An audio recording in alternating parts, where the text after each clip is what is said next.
आज मी तुमच्यासोबत शेअर करत आहे सावजी पद्धतीची उपवासाची थाळी। एका कढईमध्ये तेल घेतलं, जिरं घातलं, हिरव्या मिरच्या घातल्या, बटाटा घातला, छान परतून घेतलं, शेंगदाणे घातले, मीठ घातलं, आणखी छान परतून घेतलं, 5 मिनिटं झाकून ठेवलं। आता स्वच्छ धुवून घेतलेला भगर घातला। आमच्याकडे याला भगर म्हणतात, काही भागात याला वरी तांदूळ म्हणतात। एक एक दाना फुलतपर्यंत छान भगर परतून घेतला। आता गरम पाणी घातलं, त्यात 10 मिनिटं शिजू दिलं।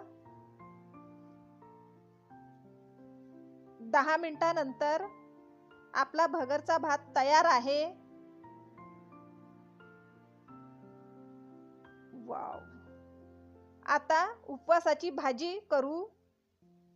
एका भांड्यात तेल घेतलं, जिरं घातलं, हिरव्या मिरच्या घातल्या बारीक चिरलेल्या, बटाटा घातला, छान परतून घेतलं,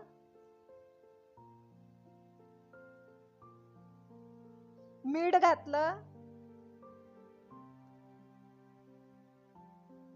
आता पाणी घातलं आणि शिजू दिलं। अशाच माझ्या रेसिपी बघण्यासाठी माझ्या चॅनलला लाईक, सबस्क्राईब, शेअर आणि कमेंट करा। आता भाजी आपली शिजलेली आहे। शिजल्यानंतर लिंबाचा रस घातला। आपली भाजी तयार आहे खाण्यासाठी। मी यात कढीपत्ता किंवा कोथिंबीरचा वापर केलेला नाही आहे। तुम्ही जर खात असाल तर करा, आमच्याकडे खात नाही। आपली उपवासाची थाळी तयार आहे।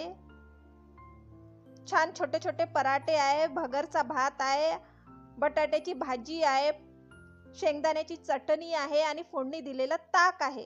ही आपली सावजी पद्धतीची उपवासाची थाळी तयार झाली। तुम्ही